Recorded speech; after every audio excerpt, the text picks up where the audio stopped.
महागणाधिपतये नमः। श्री सरस्वत्यै नमः। श्री गुरुभ्यो नमो नमः। सजलति सिन्धुरवदनौ देवो यत्पादपङ्कजस्मरणं वासरमणरिव तमसां राशिन्नाशयति विघ्नान्। अविरलमदजलनिवहं भ्रमर कुलालिकसेवितकपोलम् अभिमतफलदातारं कामेशं गणपतिं। गुरुर्ब्रह्मा गुरुर्विष्णु गुरुर्देवो महेश्वरः। गुरुः साक्षात् परब्रह्म तस्मै श्री गुरवे नमः। नमस्ते शारदे देवी सरस्वतीमतिप्रदे वसत्वं मम जिह्वाग्रे सर्वविद्याप्रदाय। कृष्णाय वासुदेवाय हरये परमात्मने प्रणतः क्लेशनाशाय गोविन्दाय नमो नमः। कुण्डलीकवरदा हरिविठ्ठल श्री ज्ञानदेव तुकाराम श्री पंढरीनाथ भगवान की।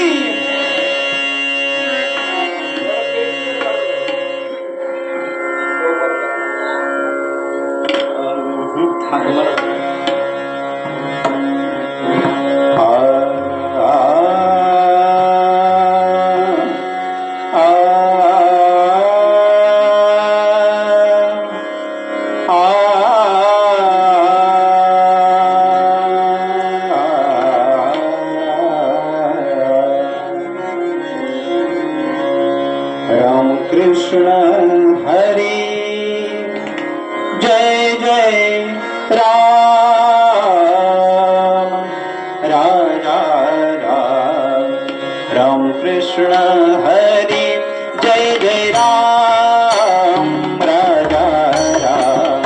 राम कृष्ण हरि जय जय राम राजा राम।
शरणागत दीना चरणी ने शरणा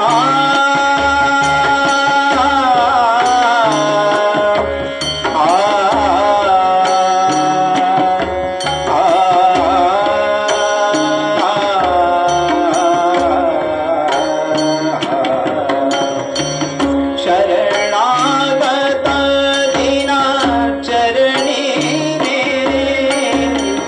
शरणागत दीना चरणी ने करुणा दृष्टि निहारी राजा राम। करुणा दृष्टि निहारी राजा राम। राम कृष्ण हरि जय जय राम राजा राम। राम कृष्ण हरि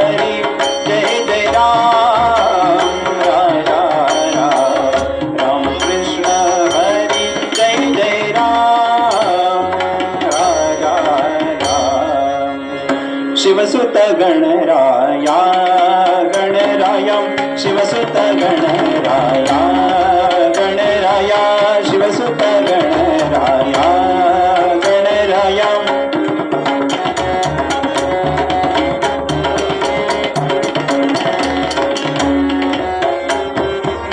शिवसुत गणराया गणराया तव पदी अर्पिणी काया काया तव पदी अर्पिणी काया काया तव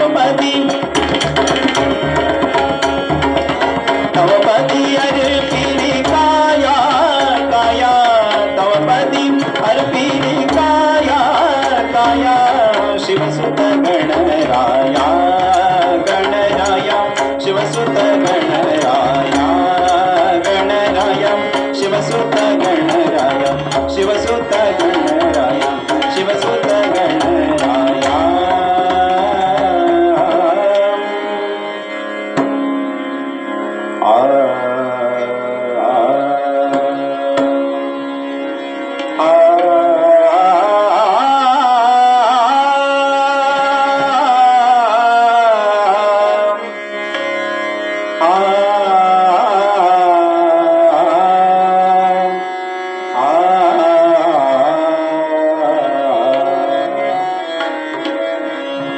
कीर्तनी ये सद्गुरु राया कीर्तनी ये सद्गुरु राया कीर्तनी ये सद्गुरु राया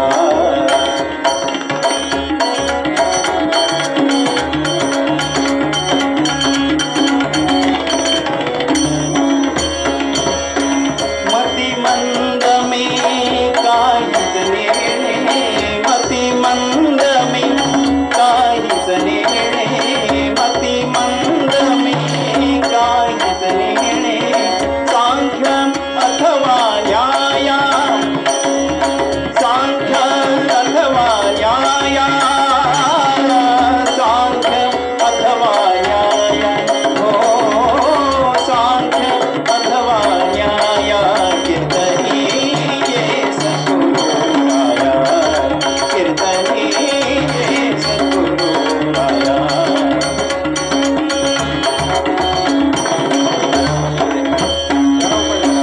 जनार्दन सद्गुरु ते विनवी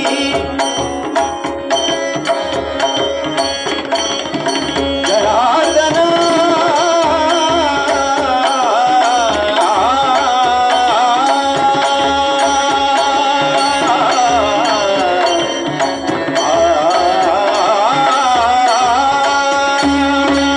जनार्दन सद्गुरु ते विनवी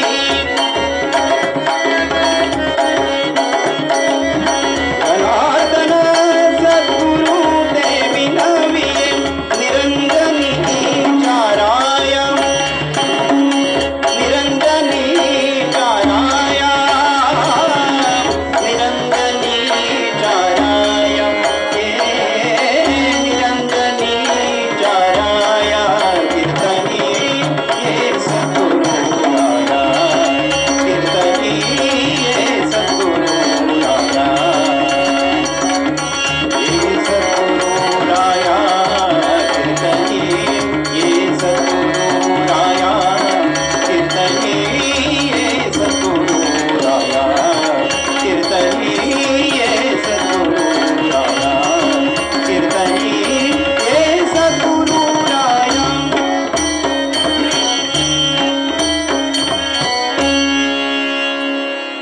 बसल्या जागी कंबर थोडीशी ताठ करायची हाताने खणखणीत टाळी आणि मुखाने गोड नाम खाली बसलेल्याने विशेष कंबर ताठ करायची रघुपति राघव राजा राम पतित पावन सीताराम बोला बोला टाळी टाळी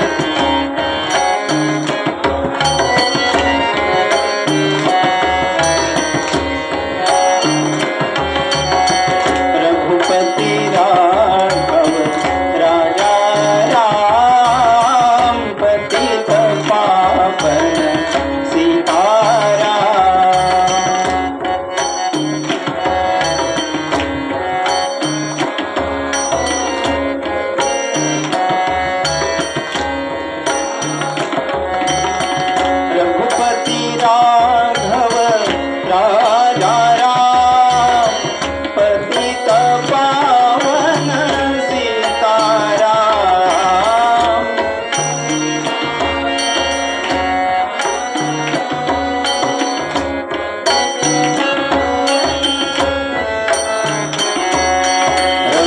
रघुपति राघव राजा राम पतित पावन सीताराम।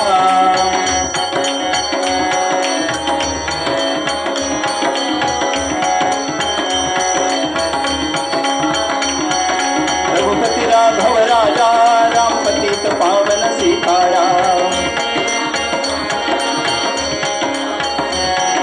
रघुपति राघव राजा राम पतित पावन सीताराम। रघुपति राघव राजा राम पतित पावन सीताराम। रघुपति राघव राजा राम पतित पावन सीताराम।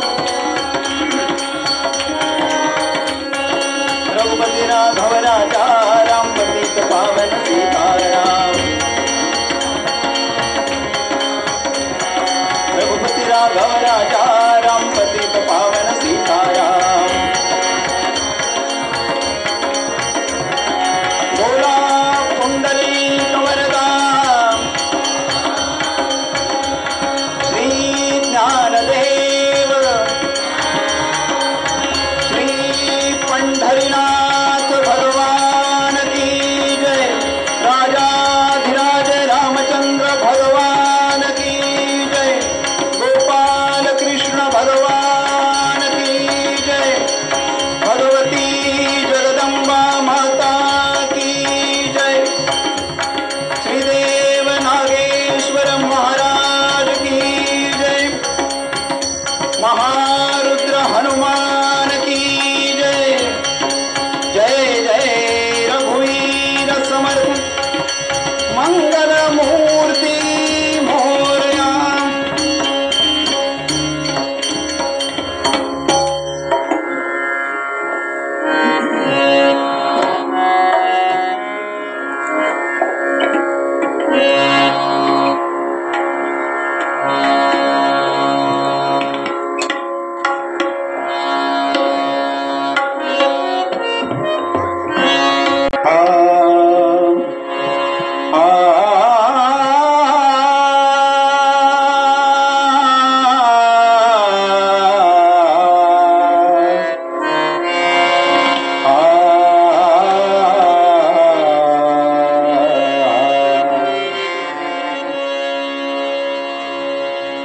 हरि तुझी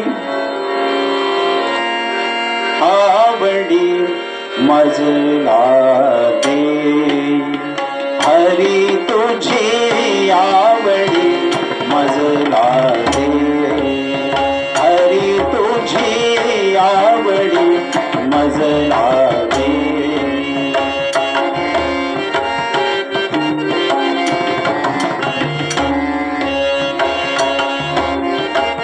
आवडी मजला दे।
पंढरीनाथ भगवान की.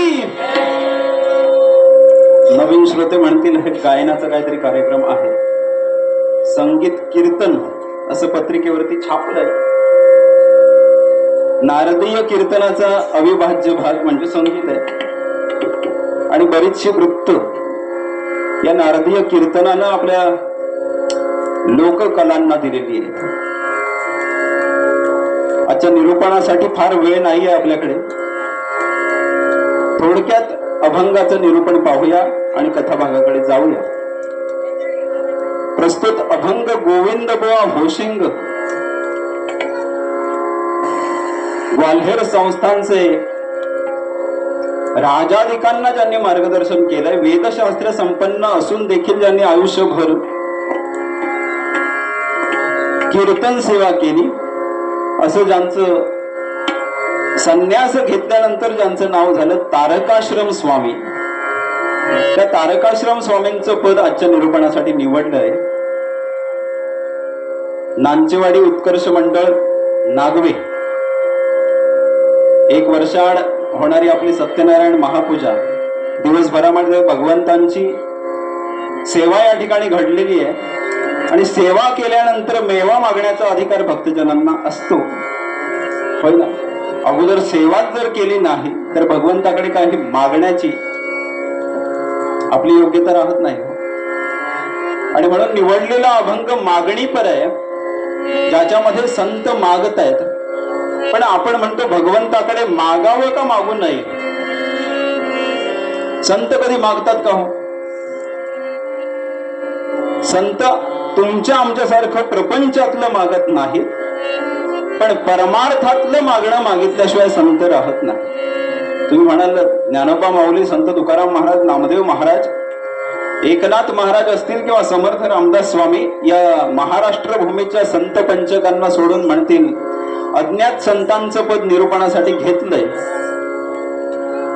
पण संत आज जरी मागत असले या पदामधून, भगवंताच्याकडे काहीतरी मागणं ठेवत असले तरी प्रपंचातलं आणि परमार्थातलं मागणं यांच्यामध्ये फरक आहे.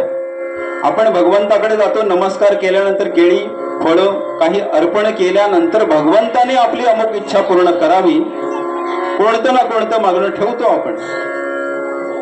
तात्कालिक जे दुःख असेल, तात्कालिक जे मागणं असेल ते मागणं भगवंतांच्याकडे ठेवतो आणि अपेक्षा करतो की भगवंतांनी, जो अनंत कोटी ब्रह्मांडांचा नायक आहे, त्याला 100-500 रुपये अर्पण केल्यानंतर त्या भगवंतांनी आपली अमुक इच्छा पूर्ण करावी. संतांचं मागणं परमार्थातलं आहे ते कसं बघा. संत आपल्याला मागणं कसं करावं हे शिकवतात. ज्ञानोबा माऊलींनी एवढं मोठं कार्य केल्याच्या नंतर भगवंतांच्याकडे काय मागितलं हो? जे खळांची व्यंकटी सांडो, खळांमधलं खलत्व जावो, वाईटाची प्रवृत्ती जावो, खल जावत म्हटलेलं नाही. आपण डॉक्टरकडे गेल्यानंतर पेशंट जावो असं म्हणतो का? तरी सुद्धा डॉक्टर लोक घालवतात, ती बाब वेगळी. पण डॉक्टरकडे गेल्यानंतर त्या पेशंटचा आजार घालवा असं मागणं आपण मागतो. ज्ञानोबा माऊली मागताना काय मागतात? जे खळांची, ज्यांनी ज्यांनी मला त्रास दिला त्यांचं देखील खल प्रवृत्ती निघून जावं. संत सांगतात प्रपंचातलं मागू नका, भगवंताकडे मागू नका, भगवंताला मागा. जो अनंत कोटी ब्रह्मांडाचा नायक आहे त्याला जर आपलंसं करून घेतलं तर त्याच्याकडे वेगळं काही मागून घ्यायची गरज लागेल का हो? आणि म्हणून आजचं मागणं असं आहे, हरी तुझी आवडी मजला देई. काय मागणं मागितलं भगवंतांच्याकडे गोविंदाश्रम स्वामींनी? भगवंता तुझी आवड तुझ्या कृपेने आम्हाला लागावी. अनेक जन्मांची पुण्याई असल्याशिवाय भगवंतांची आवड जडते का हो आपल्याला? दुर्लभम त्रयमेव इतत देवानुग्रह हेतुकम मनुष्यत्वम मुमुक्षुत्वम आणि महापुरुष संश्रय हा, या 3 दुर्लभ गोष्टी शंकराचार्यांनी सांगितल्या. आणखी 13 गोष्टी दुर्लभ आहेत. त्या 13 गोष्टींमधली ही भगवंताची भक्ती, भक्तिश्च नारायणी, भगवंताची भक्ती जडणं, नारायणाची भक्ती आपल्यामध्ये उपजणं, ही दुर्लभातील दुर्लभ गोष्ट सांगितली. पैकी दुर्लभ असणारा मनुष्य देह आपल्याला मिळालाय.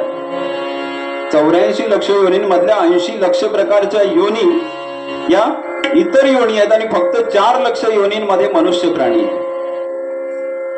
पण मनुष्याच्या देहामध्ये आल्यानंतर आपल्या या देहाचं जर सार्थक करायचं असेल तर नेमकं काय केलं तर सार्थक होईल याचा अभ्यास, याची संपूर्ण जाणीव या संत मंडळींना आहे. आणि म्हणून जो आनंद, जो सच्चिदानंद आम्ही प्राप्त केला, संत सांगतात जो आनंद आम्हाला मिळाला, भगवंताच्या स्वरूपापर्यंत आम्ही पोहोचलो, तो आनंद जनसामान्यांना सुद्धा मिळावा. आणि म्हणून तुकाराम महाराज म्हणाले,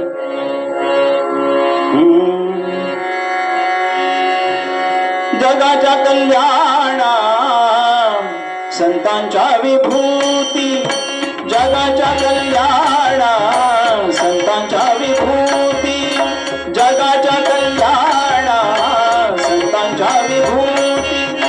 देह कष्ट भीती, देह कष्ट भीती. सगळ्या संतांनी आपल्या देहाला अनंत यातना दिलेल्या आहेत. भगवंतांना या कलियुगामध्ये साक्षात अवतार धारण करणं सुयोग्य नसल्याच्यामुळे भगवंतांनी अष्टकलांचे अवतार अर्थात संतांच्या अवतारामध्ये अवतार धारण केला आणि त्या अवतारांच्या मध्ये आपल्या वाट्याला आलेले भोग कसे भोगावेत हे भोगून दाखवलं. ज्ञानोबा माऊलींच्या आता पालख्या निघतात. आळंदीवरनं फार मोठी जनसंख्या पंढरपूरला जाते. पण तत्कालीन समाजानं त्यांना काही थोडा त्रास दिलाय का? पण ही संत मंडळी, समर्थ रामदास स्वामी असतील, घर सोडून निघून गेल्याच्या नंतर भिक्षा सुद्धा कोणी वाढेना. तो अनंत यातना भोगल्या, पण कशासाठी? सामान्य जनांचं कल्याण व्हावं, हा बुडणारा समाज, या समाजाचं कल्याण व्हावं म्हणून संतांनी आपल्या देहाला अनंत यातना दिलेल्या आहेत.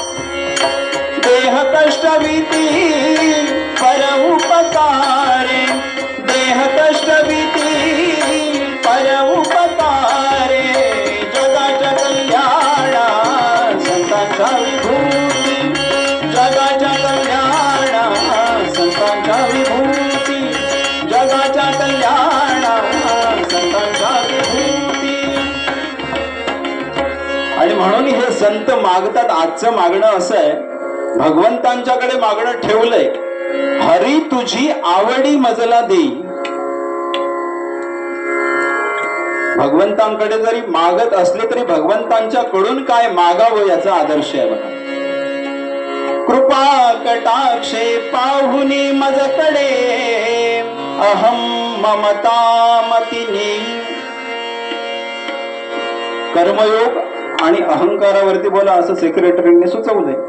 आणि म्हणून आज हा निवडलेला अभंग याच्यामध्ये दुसऱ्या चरणामध्ये भगवंताकडचं मागणं, भगवंताला तुला जर एवढ्या अनंत कोटी ब्रह्मांडांचा जो व्याप आहे त्याच्यामधून माझ्याकडे फक्त एक कृपा कटाक्ष टाकून माझ्याकडे पहा, आणि त्या कृपा कटाक्षाने काय करा, माझ्यामधली अहंकाराची बुद्धी घेऊन जा. काय मागितलं दुसऱ्या चरणात? कृपा कटाक्षे पाहुनी मजकडे अहम. अहंकारानेच आपल्या सगळ्यांची माती, भल्या भल्या गुणज्ञांच्या गुणांची माती. मला सांगा, रावणाच्या एवढा श्रेष्ठ भक्त आजपर्यंत कोणी झालाय का? हो, झालाय.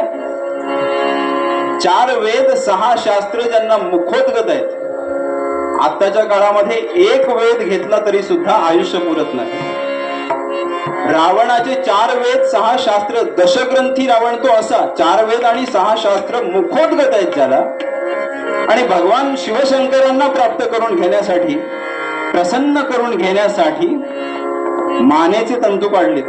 अनेक आमच्या रागांची निर्मिती, संगीतामधल्या अनेक रागांची निर्मिती रावणांनी केलेली आहे.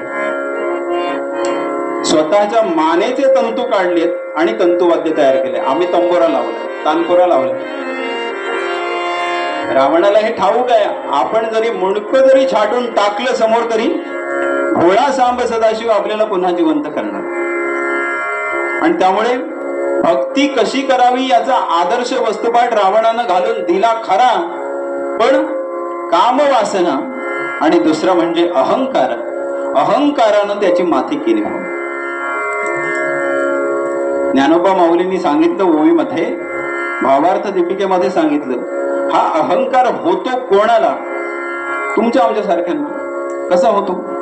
नवल अहंकाराची एक गोठी, नवल अहंकाराची एक गोठी, विशेषे न लगे अज्ञाना पाठी, सज्ञानाचे झोंबे कंठी, नाना संकटी नाचवी. थोडस ज्याच्याकडे ज्ञान आहे त्याला अहंकार त्याच्या मानगुटीवरती येऊन बसतो, त्याच्या कंठाला झोंबतो.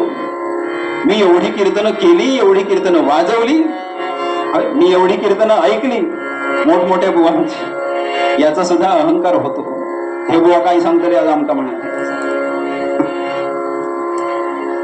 वृक्षाचेही पान हाले त्याची सत्ता, राहिली अहंता मग कोठे. संत सांगतात हो, ज्याच्याकडे थोडस ज्ञान आहे त्याला आपल्या ज्ञानाचा अहंकार होतो आणि त्याच्याच मानगुटीवरती हा अहंकार बसतो. आणि भल्या भल्या गुणज्ञांच्या गुणांची जशी माती केली तशी सर्वसामान्यांच्या गुणांची जे असतील ते सद्गुण त्याची सुद्धा माती हा अहंकार करतो. हे आपल्याला उत्तर अंगात कथेमध्ये बघायचे. आणि म्हणून तिसऱ्या चरणामध्ये झटपट जाऊया.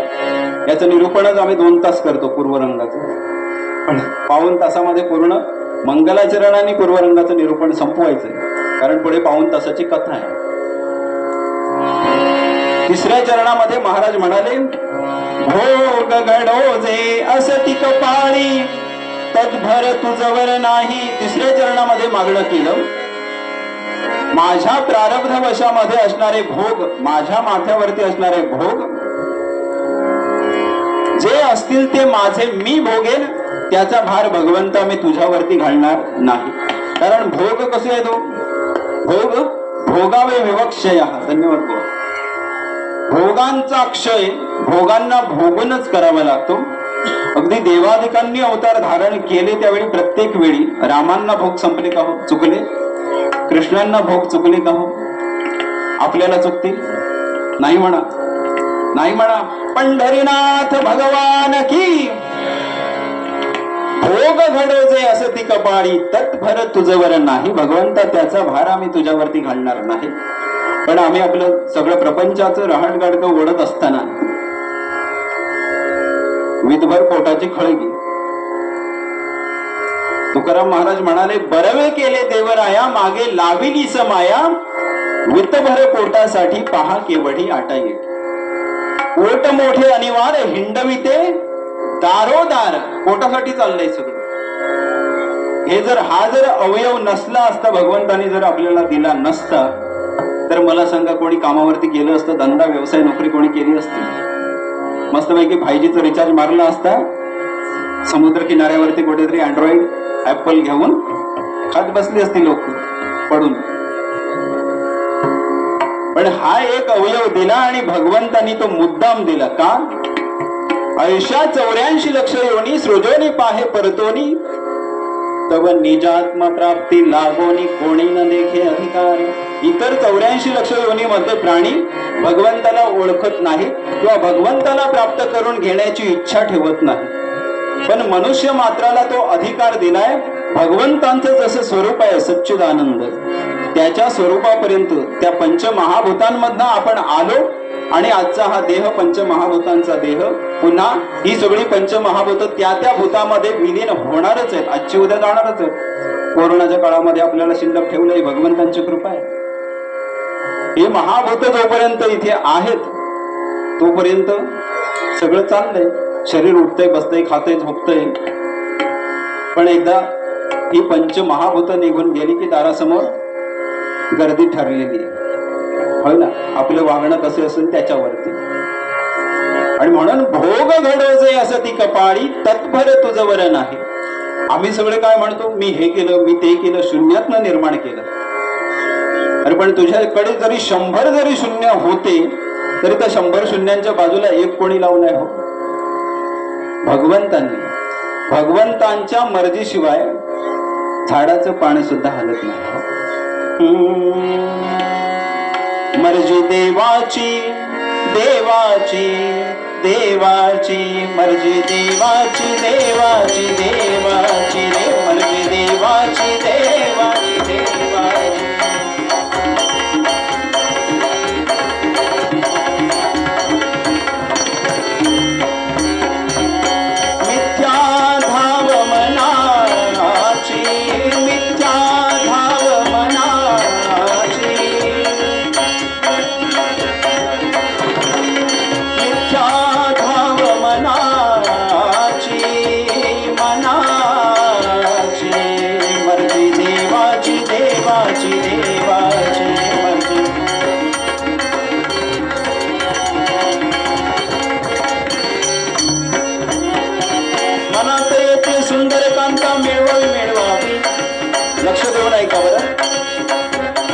प्रत्येकाची इच्छा असते विश्वसुंदरी मिस युनिव्हर्स आपली पत्नी व्हावी.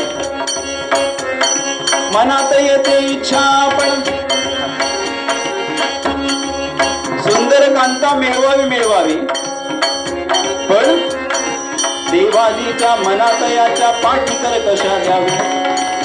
देवाच्या मनात जर आपल्या पाठीमागे कर्कशात द्यायची असेल, आपली इच्छा ठीक असेल, मिळेल का हो? मनात येते मिष्टान्नाची खावे. मनात येतं मिष्टान्न खावं, चांगलं चांगलं पक्वान्न खावं. पण प्रारब्धामध्ये असेल तर ते मिळेल. भगवंतांची इच्छा असेल तर मिळेल, नसेल तर मिळेल का हो? दुपारी आम्ही 3 वाजता जेवलो, प्रारब्धात होतं म्हणून जेवलो. मनात येते हत्ती घोडे पालखीत मिरवावे. जुन्या काळातलं पद आहे म्हणून पालखीतनं. आता स्कोडा मर्सिडीज वगैरे वगैरे आहे. हेलिकॉप्टर वगैरे. पण देवाजीच्या जर मनात नसेल तर साधी सायकल तरी मिळेल का हो? आणि म्हणून हे भोग माझ्या जे वाट्याला आलेले आहे ते भगवंता, ते माझे मी भोगेन, त्याचा भार तुझ्यावरती घालणार नाही. आणि शेवटच्या चरणामध्ये महाराजांनी म्हटलं, दीनदास, स्वतःला दीन म्हणून घेतलं, शरणागत दीना, स्वतःला दीन म्हटलं, पण भगवंतांचं दास म्हणून घेणं सोपं आहे का हो? आपण फार फार तर सेवेकरी होऊ शकतो, भगवंतांचे दास. दास म्हटलं की नाम घेता मुखी राघवाचे, दास रामाचा हनुमंत नाचे. दास म्हटलं की रामरायांची मूर्ती आपल्या डोळ्यांच्या समोर उभी राहते हो, हनुमंतांची. रामरायांच्या समोर दास्य भक्ती करणारे हनुमंतराय, दास्य मूर्ती असणारे हनुमंतराय. आणि अगदी अलीकडच्या काळामध्ये समर्थ रामदास स्वामी हे सुद्धा हनुमंतांचेच अवतार आहे. आणि त्याच्याही पुढे जाऊन अगदी अलीकडच्या काळामधला ब्रह्मचैतन्य गोंदवलेकर महाराज हा हनुमंतरायांचाच अवतार. ते दास्यत्व आपल्याला जमेल का हो? निज दासाचा हाची मनोरथ पुरवुनी सेवा घ्यावी. भगवंता एवढा या दासाचा मनोरथ पूर्ण करा. काय मागितलं? आढावा घेतो फक्त आणि पूर्वरंग संपवतो. हरी तुझी आवडी मजला दे. पहिलं मागणं मागितलं, हरी तुझी आवडी मजला दे. एक बुवांनी हा अभंग घेतला होता. काय म्हणत होते? सारखं सारखं पहिलं चरण बुवांना म्हणावं लागतं, ध्रुपद म्हणावं लागतं, हरी तुझी आवडी मजला दे. एक मनुष्य भर कीर्तनातनं उठला, रागारागाने बुवांच्याकडे बघितलं आणि वाटेला लागलं. म्हटलं झालं काय याचं? लोक खालून हसायला लागले हो. म्हटलं झालं काय यांचं? चालले बरं निघाले तर ठीक आहे, पण रागारागाने बुवांच्याकडे बघताय. एकाने सांगितलं, म्हणाले त्यांचं नाव आहे हरी. जे उठून निघाले त्यांचं नाव आहे हरी. पुढचं सांगायला पाहिजे, हा त्यांना माहिती आहे. ते म्हणाले निघालेत रागाने कशाला? त्यांच्या बायकोचं नाव आहे आवडी. त्यांना वाटलं बुवा काही भलतच मागताय. बुवा मागतात, हरी तुझी आवडी मजला दे. भगवंता तुझी आवड मला लागावी. ती आवड भगवंतांच्या कृपेशिवाय लागत नाही. दुसरी मागणी काय केली? कृपा कटाक्ष पाहुणे मजकडे अहम ममता मती नाही. माझ्या मधली अहंकाराची बुद्धी भगवंता घेऊन जा. तिसरं मागणं केलं, भोग घडो जे असती कपाळी तत्भर तुझं वर नाही. त्याचा भार मी भगवंता, माझ्या भोगांचा भार तुझ्यावरती घालणार नाही. आणि निज दासाचा हाची मनोरथ पुरवून सेवा घ्यावी. एवढी या दासाची सेवा भगवंता पुरवून घ्या, मान्य करून घ्या. भगवान गोपालकृष्णांनी गीतेमध्ये सांगितलंय, ध्यायतो विषयान् पुंसः संगस्तेषु पजायते. संगात संजायते कामः, कामात् क्रोधोऽभिजायते. क्रोधात् भवति सम्मोहः, सम्मोहात् स्मृतिविभ्रमः. स्मृतिभ्रंशात् बुद्धिनाशो, बुद्धिनाशात प्रणश्यती म्हणजे सर्वनाश. काम, क्रोध, लोभ, मोह, मद आणि मत्सर हे षड्विकार एकातून एक वाढत जातात. आणि या सगळ्यांच्यामुळे काय होते? माती होते. आणि आपल्या भाषेत वाटुळ ज्याला म्हणतात ते होतं. भगवंतांनी सांगितलंय प्रणश्यती, सर्वनाश. आपल्या भाषेत माहिती आहे, पुन्हा पुन्हा सांगायची गरज नाही. आणि म्हणून पूर्वरंग पद्यामध्ये दास म्हणाले, अबीर आणि हार घ्या.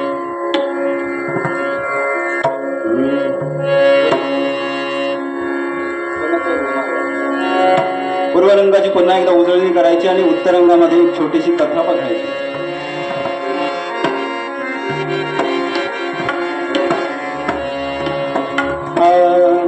आवडी मजला दे, हरी तुझी आवडी मजला दे. हरी तुझी आवडी मजला दे.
तननन तेरी ना धिम तननन तेरी ना धिम तननन तेरी ना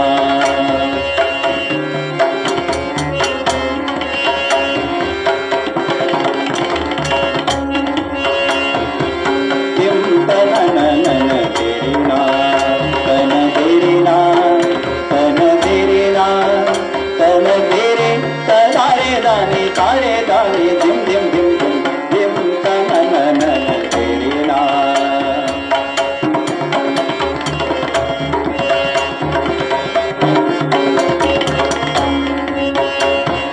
ना दिल दिल दिल तुम दिल दिल दिल दिल दिल दिल दिल तेरे ना ना दिल दिल दिल तुम दिल दिल दिल दिल दिल दिल दिल तेरे ना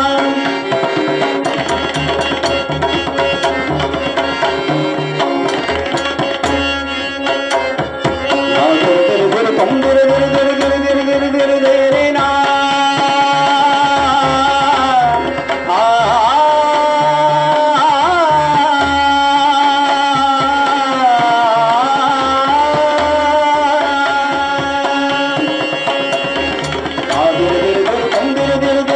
दिल दिल तेरे ना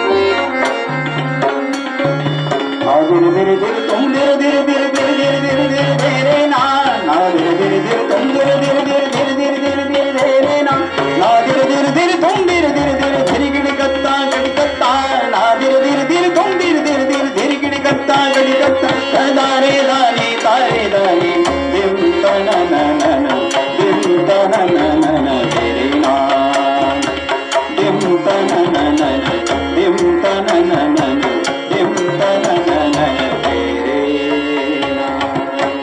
पंढरीनाथ भगवान की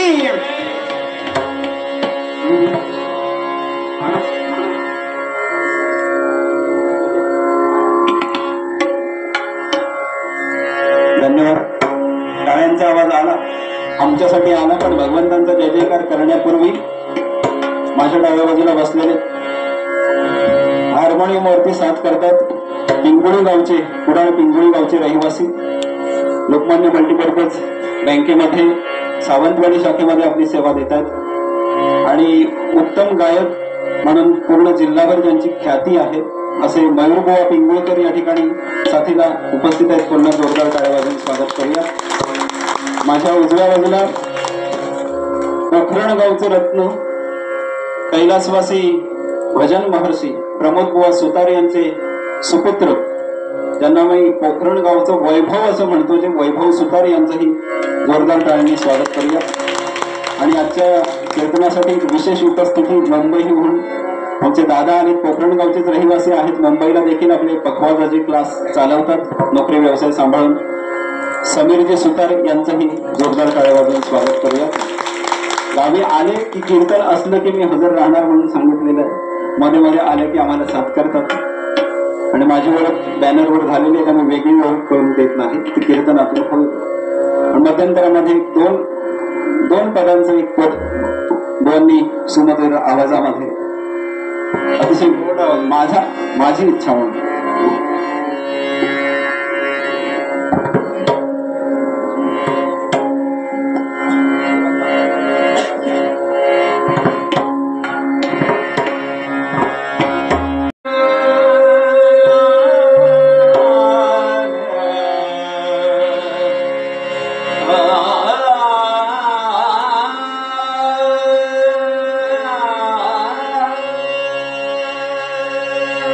आ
जय जयकार करायचा असलेल्यांनी, कीर्तनात असलेल्यांनी जय जयकार करायचा आहे भगवंतांच्या नामाचा.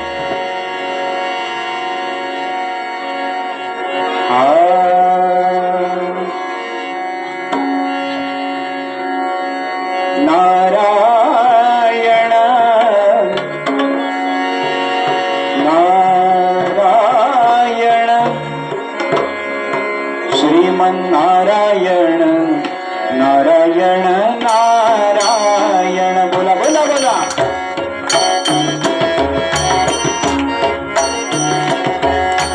नारायण नारायण श्रीमन्नारायण नारायण नारायण.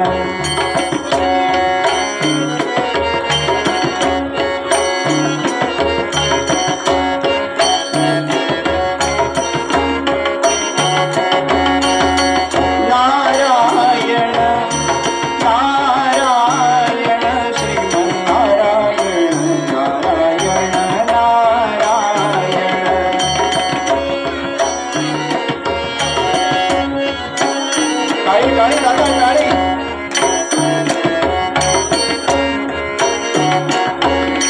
नारायण नारायण श्रीमन्नारायण नारायण नारायण.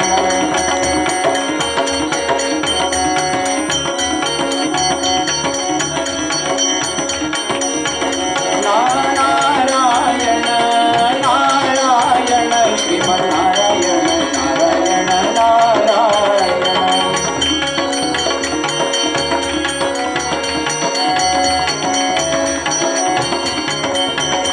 बोला पुंडलीकवरदा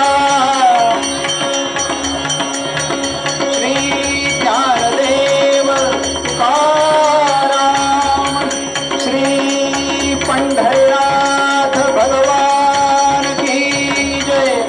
राजाधिराज रामचंद्र भगवान की जय.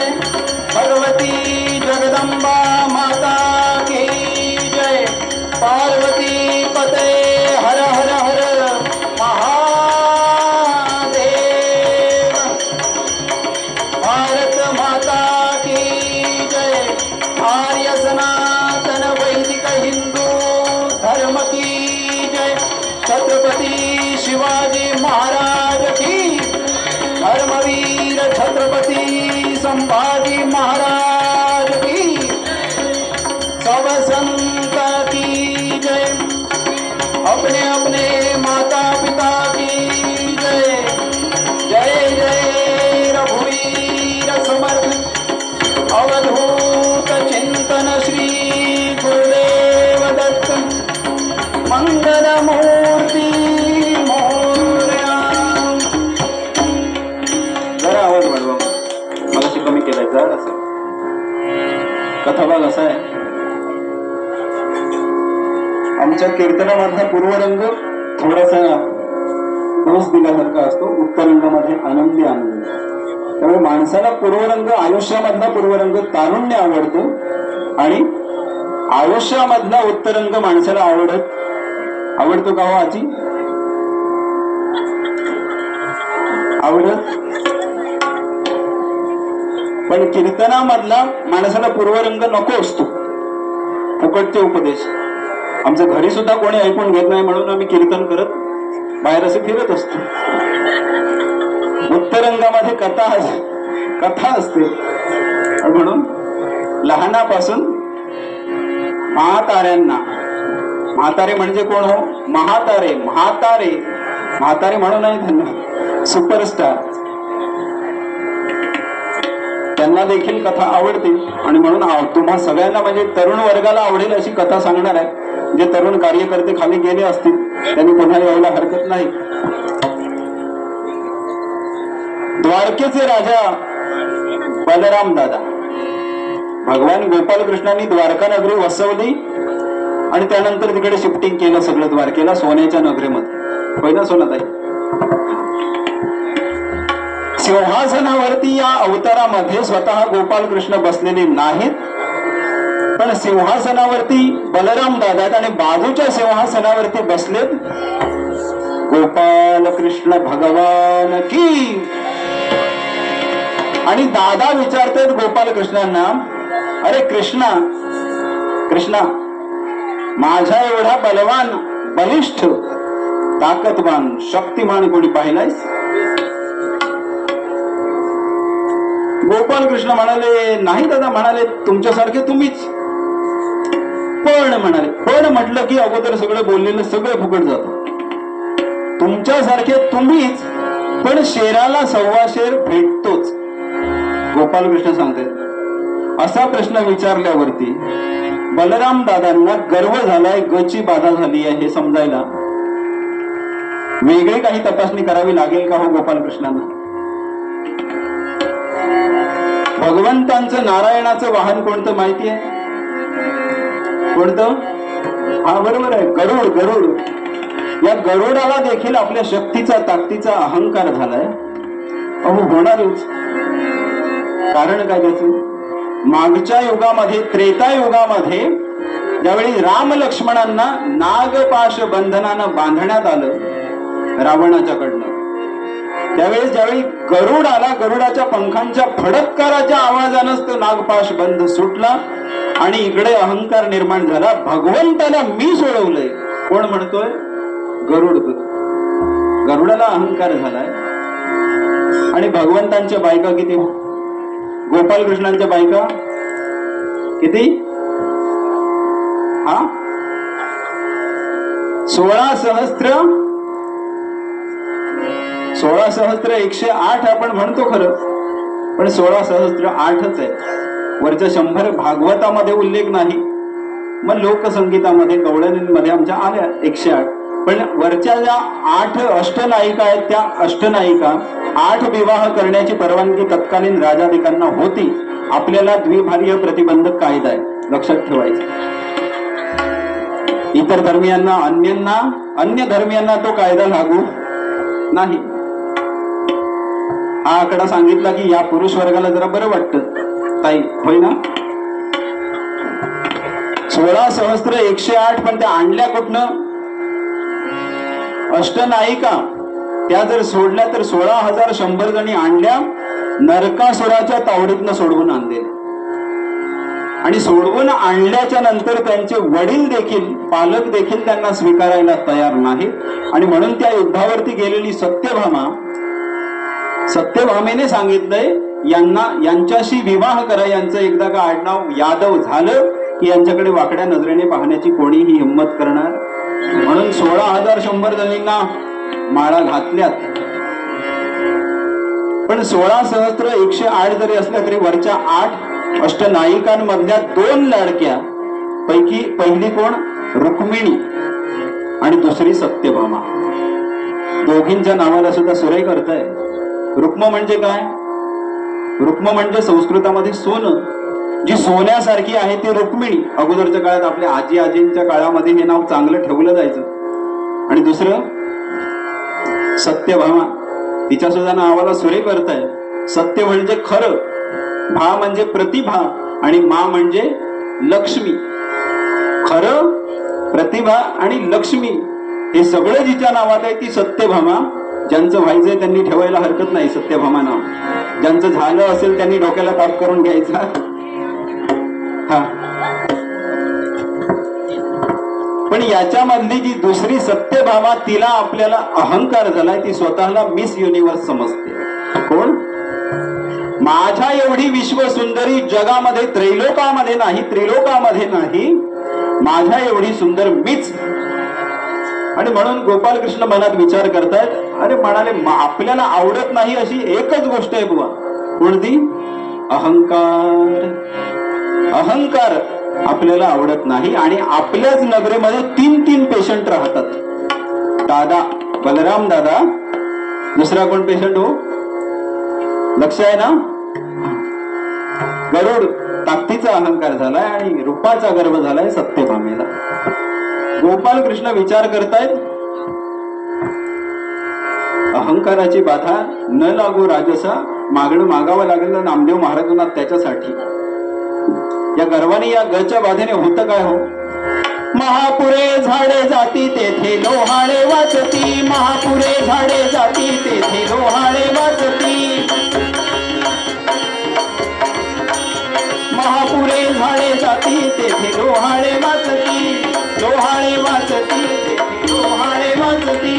महापुरामध्ये आपण पाहतो समुद्राच्या दिशेला निघालेली झाडं नदीमधनं मोठमोठाले वृक्ष उन्मळून वाहून जातात. मोठमोठे वृक्ष, पण लोहाळ नावाची वनस्पती कितीही पूर येऊ दे, पाणी येऊ दे, खाली वागते. पाणी गेलं निघून की पहिली पुन्हा ताट, पहिल्यासारखे पुन्हा ताट राहते. या लोहाळ्याकडनं सुद्धा शिकण्यासारखं आहे. दत्तगुरूंनी 24 गुरु केलेत. अगदी या कीटकांना, कोळ्याला देखील, कीड मुंगीला देखील गुरु बनवलं. समुद्राला, आकाशाला. आपण त्या लोहाळ्याला गुरु करूया. लोहाळ्याकडनं शिकायचं काय? तर नम्रता शिकायची. लोहाळ्याकडनं शिकायचं नम्रता. भले भले जातात हो अहंकाराने, पूर्वरंगात उल्लेख केलाय रावणाचा. आणि म्हणून विचार करतात गोपालकृष्ण, या तिघांचा हा आजार घालवायचा असेल तर म्हणाले काय युक्ती करूया. आठवण झाली या गादीच्या मालकांची. ही गादी कोणाची हो? आज ज्यांची जयंती आहे, देवर्षी नारद यांची आज जयंती आहे. आणि ही गादी सुद्धा त्यांचीच आहे. या गादीचे मूळ मालक ते आहेत. त्यांच्यानंतर वारकरी संप्रदायामध्ये नामदेव महाराजांनी ही गादी चालवली.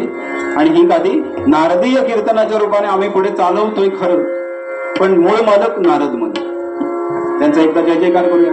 देवर्षी नारद महाराज की. आठवण झाल्याबरोबर मिस कॉल दिला, नारद मुनींना मिस कॉल दिला. आणि नारद मुनी म्हणतात, देवांनी आपल्याला कशाला मिस कॉल दिला? म्हणून निघाले वरून, स्वर्गातनं खाली यायला निघाले. पण ते असे तसे येत नाहीत, मुखामध्ये ना. स्वर्गातनं स्वर गात गात येतात. स्वर्गातनं कसे येतात? राधाधर मधुमिलिंद जय जय, राधाधर मधुमिलिंद जय जय, राधाधर मधुमिलिंद जय जय.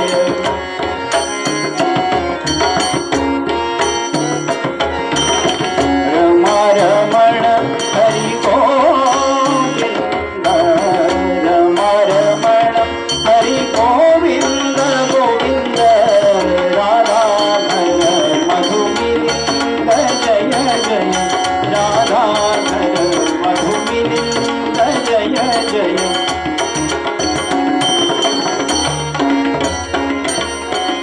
कालिंदी तट पुलिंद लांछित, कालिंदी तट पुलिंद लांछित, सुरनुत पादार विंद जय जय, सुरनुत पादार विंद जय जय, राधाधर मधुमिलिंद जय जय, राधाधर मधुमिलिंद जय जय, राधाधर मधु. नारायण नारायण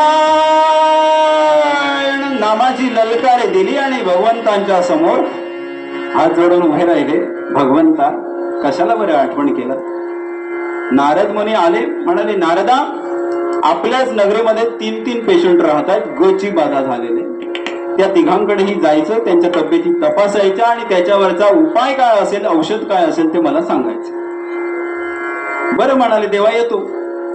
पहिल्यांदाच गेले बलराम दादांच्याकडे नारद मुनी. नारद मुनींना पाहिल्या पाहिल्या बलराम दादांनी प्रश्न विचारलाच. नारदा म्हणाले, माझ्या एवढा बलवान बलिष्ठ पॉवरफुल कोणी पाहिलाय? विचारल्या बरोबर नारदांच्या लक्षात आलं, अहो देवर्षी मुनी, आम्हाला समजतं, आम्हाला कीर्तनकारांना समजतं कोण कसा बघतोय, कोण कसा हसतोय आणि कोण कसा झोपेला आलाय, वरून आम्हाला कळतं. पुढच्या कोणात कोण झोपलंय ते सुद्धा नारदांना समजल्याशिवाय राहील का? नारद म्हणाले, यांना गच्ची बाधा झाली आहे. त्यांना नमस्कार केला आणि बाहेर येतात. दालनाच्या बाहेर गेले आणि दरवाजाच्या बाहेर गरुड महाराज 56 इंची छाती बाहेर काढून नारदा म्हणाले, रस्त्याने जाता येता सांभाळून जायचं, वाटेने जाता येता सांभाळून जायचं, नाहीतर भोपळा विना फुटेल. म्हणाले, ही तंबोरा भोपळा घेऊन फिरतात तो फुटेल. नारद म्हणाले, याला हा पेशंट तर सिरियस आहे. म्हणाले, याला आयसीयू मध्ये दाखल करायला हवं, एवढा सिरियस आहे. त्याला नमस्कार केला. का बरं हो?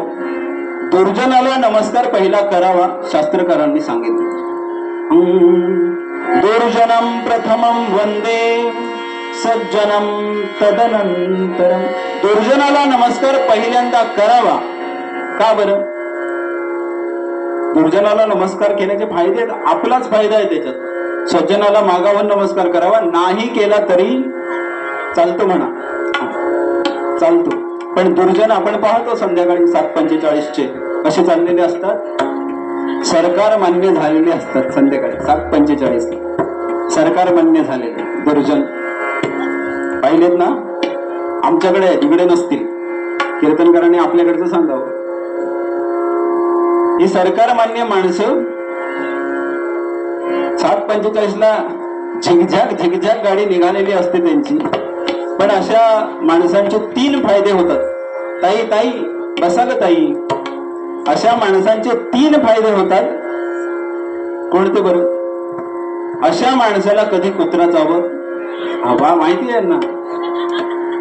अशा माणसाच्या घरी कधी चोरी होत आणि अशी माणसं कधी म्हातारी होत. का बरं? माहिती आहे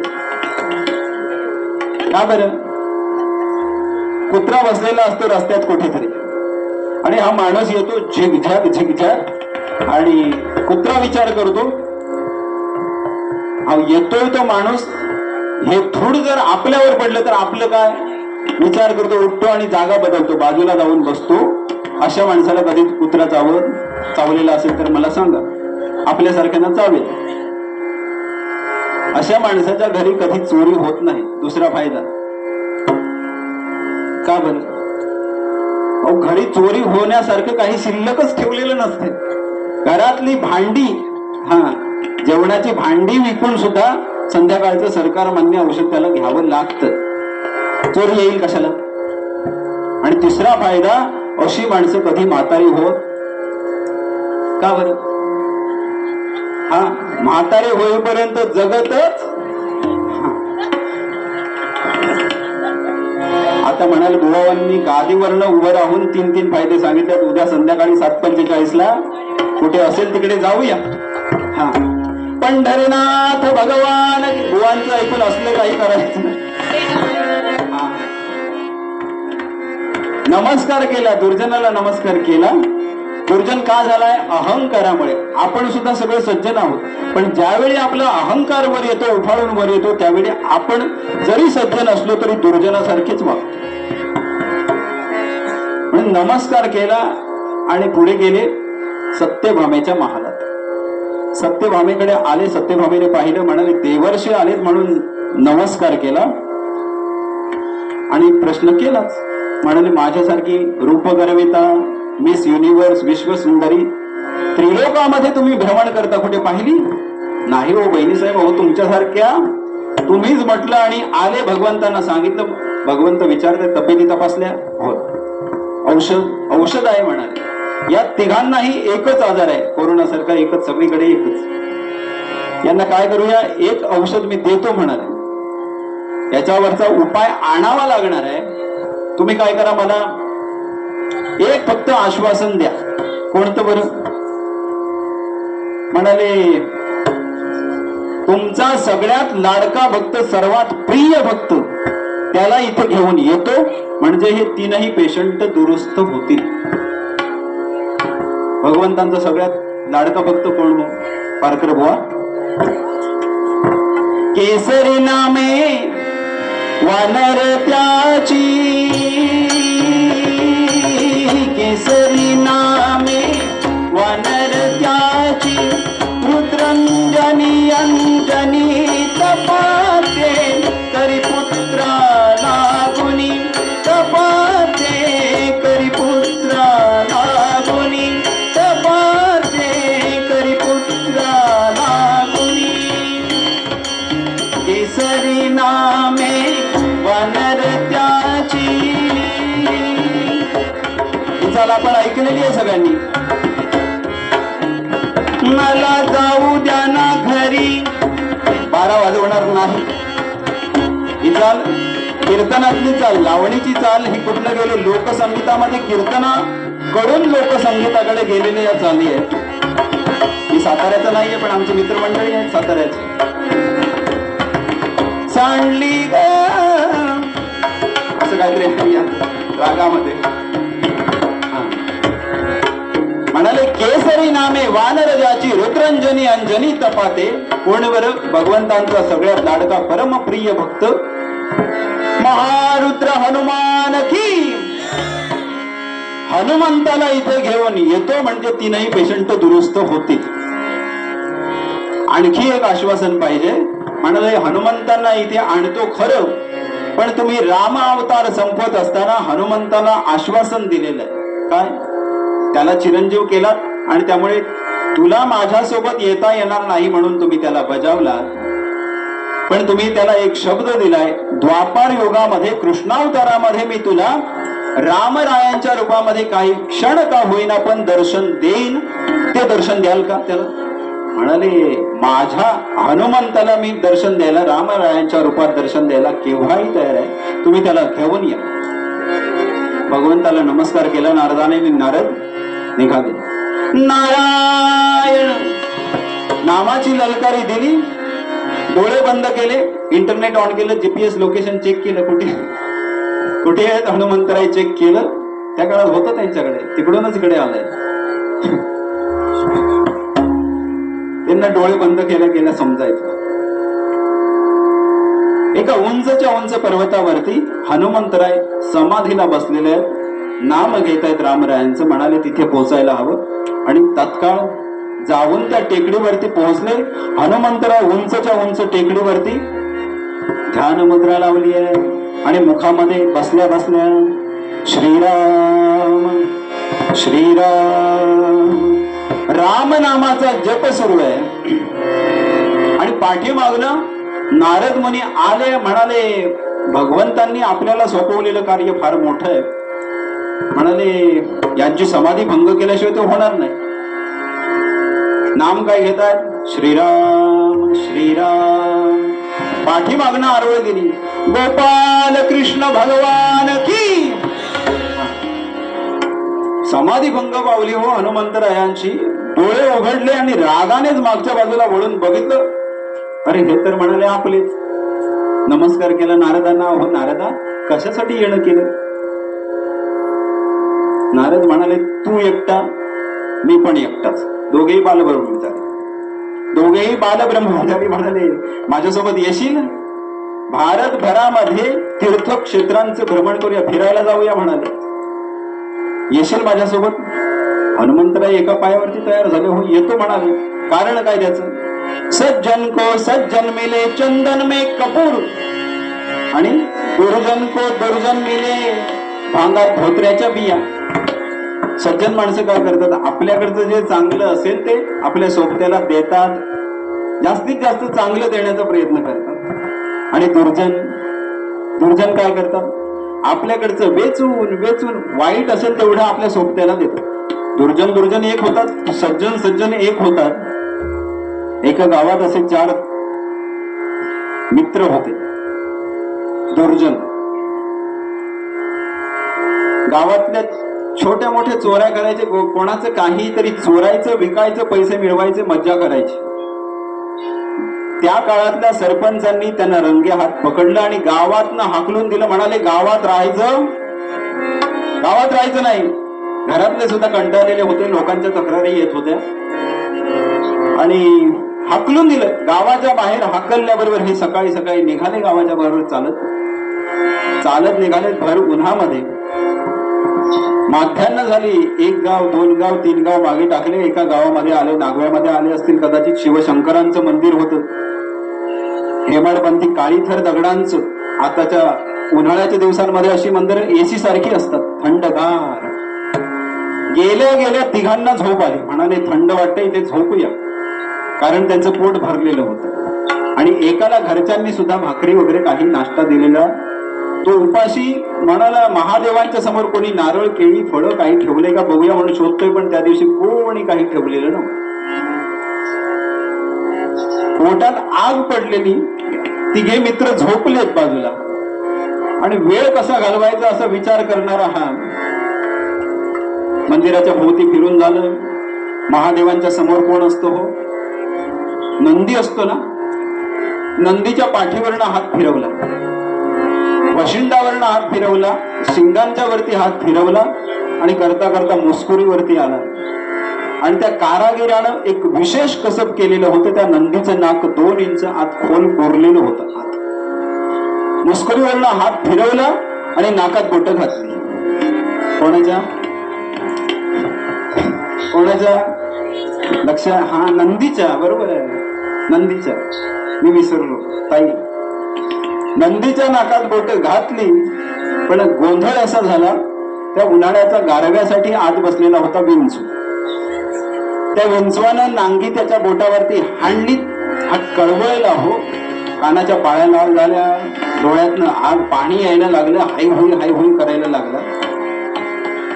पण मनात विचार केला, हा महादेवांचा प्रसाद एकट्याला मिळून उपयोगाचा नाही. अरे गोप्या, अरे झोपलं तर उठ. गोप्या उठला, डोळे चोळत म्हणाल काय झालं? अरे म्हणाल जागृत देवस्थान का? काय झालं? अरे नंदीच्या नाकातनं गारगार वारा येतोय, गारगार. कुठे? अरे हा काय नंदी बसलाय म्हण. गोप्या आला, स्वतःच्या हाताने नंदीच्या नाकात बोट ढकलली. विंचवानं फटका आणला. ओरडायला लागल्यावर गोप्या म्हणाला शांत हो, अजून 2 जण आहेत. आपुल्या सारखे करीती तात्काळ, नाही काळ वेळ तया लागे. असे असतात ते संत असतात. आणि याच्या बरोबर मराठी भाषेमध्ये ऑपोजिट जे असतात त्यांना दुर्जन म्हणतात. हे 4 दुर्जन असे होते. पण इकडे सज्जन एक झाले. कोण सांगताय? कोण एक झाले? नारद मुनी आणि हनुमंत. चला म्हणाले जाऊया. 2, 3, 4 उत्तरेकडची तीर्थक्षेत्र फिरून झाली आणि हनुमंतरायांना एका त्यांच्या आवडीच्या तीर्थक्षेत्रामध्ये आणलं. कुठे आणलं असेल? शरयू तटी अयोध्या,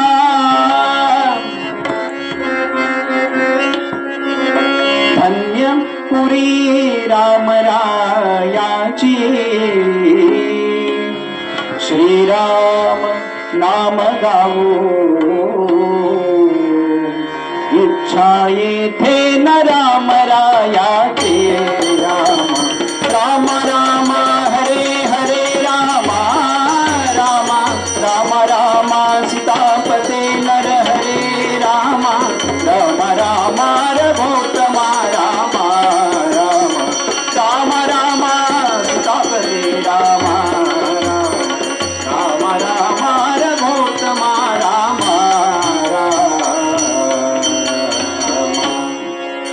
शरयू तटाच्या तीरावरती असणाऱ्या अयोध्या नगरीमध्ये आणलं.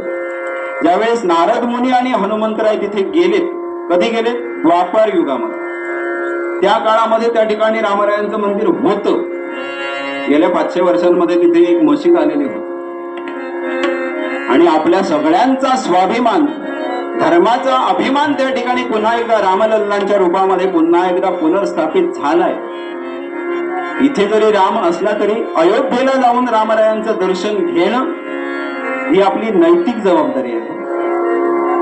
ज्या काळामध्ये हे दोघं गेले तिथे दर्शन घेतलं आणि नारद म्हणाले इथे थांबू नको, म्हणाले आणखी बरीच तीर्थक्षेत्र आपल्याला पाहायची. हनुमंतांना घेतलं आणि पुढे आले. आणखी 2-4 तीर्थक्षेत्र झाली. एका उंचच्या उंच टेकडीवरती आले आणि समोर पाहतायत, समोर एक नगरी दिसायला लागली. समोरची नगरी कसली होती? सोन्याची. कसली होती? सोन्याची नगरी होती, सुवर्ण नगरी होती. सुवर्ण नगरी पाय उंचावून उंचावून हनुमंतराय पाहतात. वा म्हणाले, काय सुंदर नगरी आहे. पण म्हणाले, माझ्या रामरायांनी विभीषणाला दान केलेली सोन्याची लंका इकडे कोणी आणून ठेवली? नारदांना विचारतात. नारद म्हणाले, अरे हनुमंता जरा शांत हो. ही जी समोर दिसते आहे ना, ती सोन्याची नगरी जरी असली तरी ती लंका नगरी नव्हे. ही समोरची नगरी कोणती आहे सांगू? अमरावती समान द्वारा,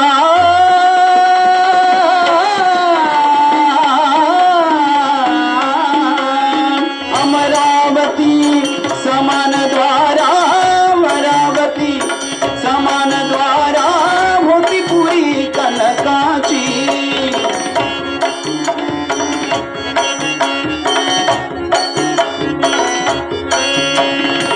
विलोकिनी ती दिव्य राजधानी, विलोकिनी ती दिव्य राजधानी विश्वाच्या जनकाची, विश्वाच्या जनकाची, विश्वाच्या जनकाची. साधोजी राजा राम कहोजी, राजा राम कहोजी, राजा राम कहोजी. समोरची जी दिसते ती सुवर्ण नगरी लंका नगरी नव्हे, ती द्वारका नगरी आहे. आणि प्रश्न केला, हनुमंता या नगरीचा राजा कोण आहे माहितीये का तुला? कोण आहे? कोण आहे विचारला बरोबर नारदांनी सांगितलं, या नगरीचा राजा आहे बलराम. काय नाव आहे? बलराम. बलराम म्हटल्या बरोबर हनुमंतांचे शेपटी ताट झाली, अंगावरची केस ताट झाली, डोळे रागाने लाले बंद झाले आणि धडकन उडी मारल्याने एका उंचच्या उंच वृक्षावरती, अशाच एका उंच वृक्षावरती हनुमंतराय बसले आणि वरून रागाने सांगतायत नारदांना, नारदा या नगरीच्या राजाकडे जायचं आणि त्याला माझा निरोप सांगायचा. असं नाव ठेवलंच कसं त्यांनी? राम ठेवलं असतं ठीक होतं, पण त्याच्या अगोदर बल, माझ्या रामांच्या पेक्षा बलिष्ठ बलराम नाव त्यांनी लावलंच कसं? त्याच्याकडे जायचं आणि त्याला निरोप द्यायचा. आजपासून बलराम नाव लावायचं. त्यांना माहिती, पाळण्यात घालून घोगऱ्या वाटून नवीन नाव ठेव, नाहीतर तुझं सगळं सैन्य घेऊन माझ्याशी लढायला ये. नारदांना हेच हवंय, त्याच्यासाठीच तर आणलंय हनुमंतांना. एवढा 1 तास झाला, तासभर झालं त्यांना आणलं. नारदांना गुदगुदल्या होत्या, धावत धावत निघाले आणि भगवंतांच्या समोर जाऊन उभे राहिले. भगवंता आणलं हनुमंतांना. सगळं व्यवस्थित होईल, पण एक लेखी परवानगी पाहिजे. बॉन्ड पेपरवर दिला तर उत्तम. एखाद्या पेशंटला मारहाण झाली तर चालेल ना? होय म्हणाले, पडे तोपर्यंत मार खाऊ दे, पण यांचा गर्व जाऊ दे म्हणा. परवानगी मिळाली. म्हणाले पहिला नंबर कोणाचं घेऊया बरं? म्हणाले सिनियरिटी प्रमाणे घ्या. सिनियर कोण? दादा. दादांच्याकडे धावत धावत गेले नारद. धापा टाकतायत, दादा दादा. काय झालं काय नारदा? बीपी वाढला की काय? नाही म्हणाले, वेशीवरती एक वानर आलाय. अरे म्हणाले, वानर अशी किती असतात नागव्यात? काय थोडी आहेत वानर? अहो वानर आलं यात विशेष नाही, पण त्या वानराने तुम्हाला निरोप दिलाय काय? एकतर अहंकार, आणि त्यात म्हणे द्वारकेच्या राजाला एखाद्या वानराने बरं काय निरोप दिलाय? म्हणाले आजपासून बलराम नाव लावायचं, असं तो बोललाय, मी ना, तो बोललाय. निरोप सांगितला बरोबर राग उफाळून आला. हो, अहंकार जागृत झाला. म्हणाले आत्ता जायचं त्याच्याकडे. मरकट वाक्य ऐशा बीरे निज नाम काय बदलावे, भागावे तीर्थवरी जिंकुनी त्या ते यशासकी गावे. आत्ता जाऊया म्हणाले. चतुरंग सेना घेतली, नारदांना रथामध्ये बसवलं आणि म्हणाले चला मला दाखवा कुठचा वानर आहे तो, त्याला पकडूया, त्याला जिवंत पकडून आणूया. नारद म्हणाले चला चला चला घाई करा, वेळ संपत आलाय बुवांचा नारदांचा. रथात बसले, चतुरंग सेना घेतली आणि गेले त्या उंचच्या उंच वृक्षावरती. हनुमंतराय बसलेले आहेत, पण बसल्या बसल्या समाधी लागली. आपल्यासारखं नाही. बसल्या बसल्या नाम घेत आहेत, डोळे बंद आहेत आणि खालून आलेलं हे सैन्य. खाली आल्याबरोबर हनुमंत कुठे ते दाखवलं. त्याबरोबर बलराम दादांनी आदेश दिला, फायर फायर, आक्रमणचा आदेश झाल्याबरोबर सगळं सैन्य धनुष्याला प्रत्यंचा चढवली. भात्यातनं बाण काढतायत आणि करून सोडून देतात. पण काय होईल का हो हनुमंतांना? भीमरूपी महारुद्रा वज्र हनुमान मारुती. वज्रदेही असणाऱ्या हनुमंतांना काही होईल? सगळ्या सैन्याचे बाण त्यांच्या अंगावरती जाऊन पडतायत आणि खाली येत. एनसीसीचे मुलं प्रॅक्टिस करतात, समोर एक चक्र लावलेलं असतं आणि त्याच्यावरती नेमबाजीचा सराव सुरू असतो. काही केलं त्या चक्रामध्ये बाण काही घुसत आपटतो आणि खाली पडतो. तसं चाललेलं.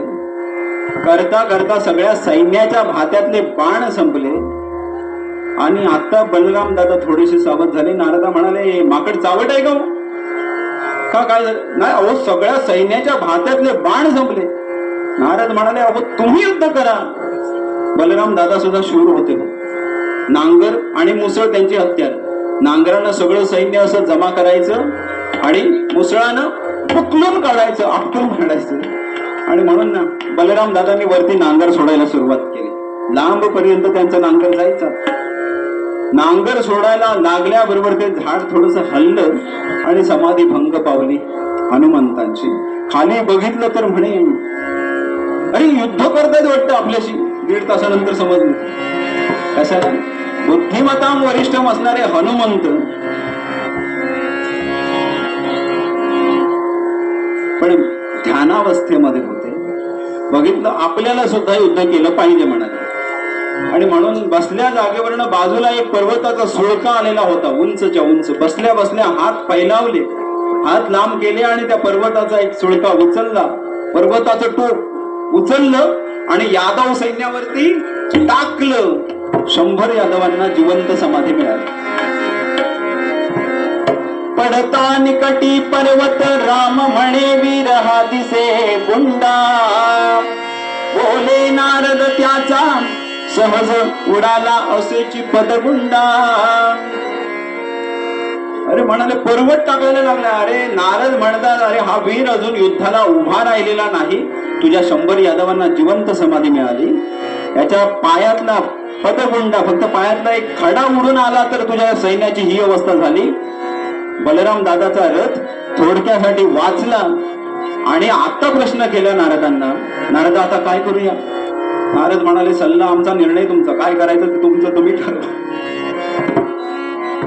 असा सल्ला मिळाल्याबरोबर बलराम दादांनी सैन्याला आदेश दिला, काय?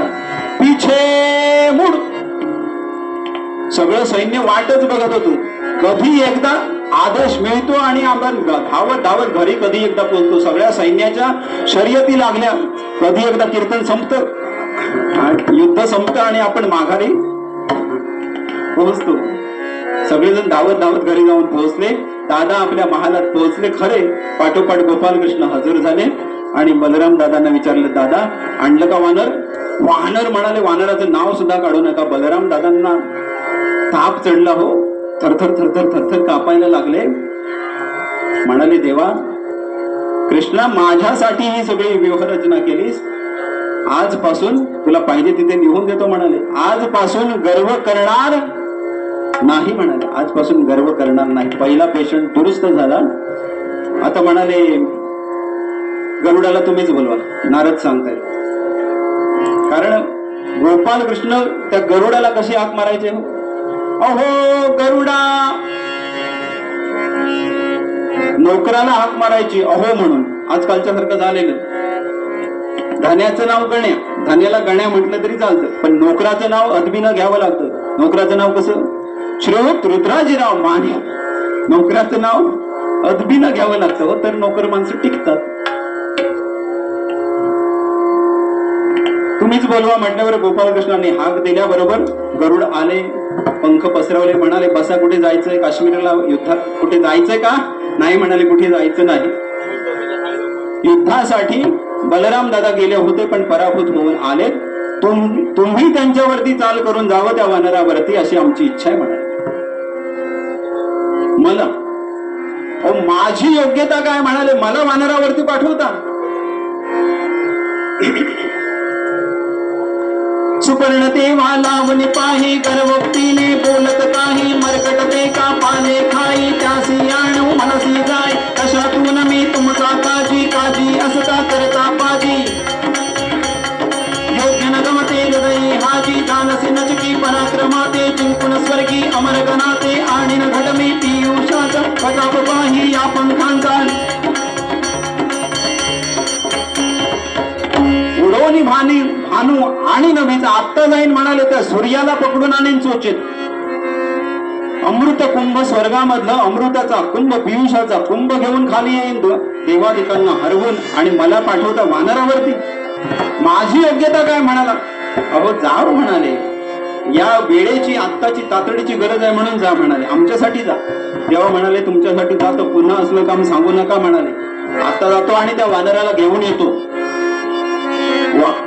गरुड गेला उडत उडत आणि जिथे हनुमंतराय बसले त्यांच्या बाजूच्याच फांदीवरती जाऊन बसला आणि जवळ गेला आणि त्यांना म्हणाला, अरे मरकटा सांडुनी सर्व चेष्टा. माकडा म्हटलं, माकडा हनुमंतांना. ऐकून घेतील हनुमंत? शिवशंभूंचा 11वा रुद्र आहे तो, 11वा रुद्र महारुद्र आहे हो. अरे मरकटा सांडुनी सर्व चेष्टा, उठी सत्वरी चालही ना कनिष्ठा, असे ऐकता कोपला काशी राणा, आणि मुखी चापटा थोर हानीत जाणा. राग आला हनुमंताला, मला माकडा म्हणतोयस? आणि एक जी चापट दिली कणसीला लावून. कोणाच्या? कोणाच्या बाबू? गरुडाच्या. गरुडाच्या. गरुडाच्या एका बाजूचे 16 दात कशात. एक चापट बसल्याबरोबर 3 कामं झाली. कारण काय? ती चापट पारकरभुवांची नव्हती. कोणाची होती? हनुमंतांची. एका चापटी सरशी 3 कामं झाली. चडकन वदनी बसता भडभड रुधिराव मोनी तडफडला, भडभडला तरफडला तडफडला, उडत झडत येऊन सभे पडला. चापट बसल्याबरोबर रक्त ओकायला लागला, मूर्छा आली, चक्कर आली, कसा बसा करत भगवंतांच्या समोर येऊन पडला. भगवंतांनी जाणलं, म्हणाले तिकडे काय झालं असेल ते समजलं, पण काही झालं तरी वाहन आहे आपलं. उद्या कुठे जायचं झालं, काश्मीरला, गोव्याला, वाहन पाहिजे आपल्याला. पाणी शिंपडलं, मुखावरती पाणी प्रोक्षण केलं, पण सावध झाला की विचार, आणलं का वानर? वानर म्हटलं की पुन्हा बेशुद्ध. त्याला चांगला सावध केला, पाणी प्यायला दिलं. सावध झालायस? होय. आता म्हणाले पुन्हा एकदा जायचं. त्याने म्हणाला, आजपासून मी सुद्धा गर्व करणार, ताकदीचा गर्व करणार नाही. सगळं व्यूहरचना तुमची माझ्या लक्षात आली. भगवंत म्हणाले, आले ना? आता म्हणाले शेवटचं काम करायचं, त्याच्याकडे जायचं आणि त्याला बोलवून घेऊन यायचं आणि त्याला निरोप द्यायचा, तुला रामरायांनी बोलावलंय म्हणून सांगायचं. नको म्हणाले, दुसरीकडे कुठेही पाठवा, पण तिकडे नको म्हणाले, वानराकडे नको जा म्हणाले. आता आदेश सोडला गोपालकृष्णाने. हा उडत उडत तिकडे गेला आणि हनुमंतराय जिथे बसले त्याच्यापासून लांबच उभा राहिला. किती? 100 मीटर लांब. आणि तिथूनच हाक मारतोय, अहो तुम्हाला रामरायांनी बोलावलंय, लवकर या या या. शेवटचा बोलाव लय व्हायच्या आधीच 1 किलोमीटर लांब जाऊन पोहोचलेला. पण रामरायांनी बोला, मला कोण सांगतंय म्हणून बघितलं तर मगाचं गरुड, मगाची मार खाऊन गेलेला. रामराय म्हटल्याबरोबर हात जोडले गेले, मला रामराय बोलवताय. म्हणाले याला बोलावलं पाहिजे, म्हणून शेपटीला आज्ञा केली. शेपटी गेली, विळखा टाकला आणि गरुडाला घेऊन आली. गरुडांच्या समोर हात जोडले हनुमंतांनी. तुम्हीच म्हणालात का मला रामरायांनी बोलावले म्हणून? होय म्हणाले, मीच म्हटलं. चला मला त्यांच्याकडे घेऊन, तुम्ही उडू सुद्धा नका, माझ्या खांद्यावरती बसा. आता आली पंचायत. म्हणाली पडून गेलो असतो तर पाय अडकले यांच्या खांद्यावरती. आता इलाज नव्हता, खांद्यावरती त्यांना बसवलं आणि इकडून हे दोघे, ही मारुती तिकडे जाईपर्यंत तिकडे द्वारकेत काय झालं बघा. इकडे कृष्णे माया रचिली, पुरी द्वारावती अयोध्या केली. रिसवानरते सकली, यादव वीर जाहले. इकडे मायेनं भगवंतांनी सोन्याची नगरी होती ती दगड मातीची करून टाकली, अयोध्येसारखं स्वरूप केलं आणि बलराम दादांना हाक दिली. दादा म्हणाले इकडे या, दादा इकडे या. काय मगाचा तो वानर सामान्य नव्हता म्हणे, आपला हनुमंत होता. आपला हनुमंत होय म्हणाले, आपलाच हनुमंत. आणखी कोण हनुमंत आहे?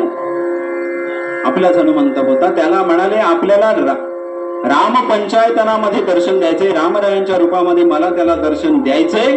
तुम्ही लक्ष्मण व्हा. मागच्या अवतारामध्ये बलराम दादा लक्ष्मण होते. बलिभद्र झाला लक्ष्मण,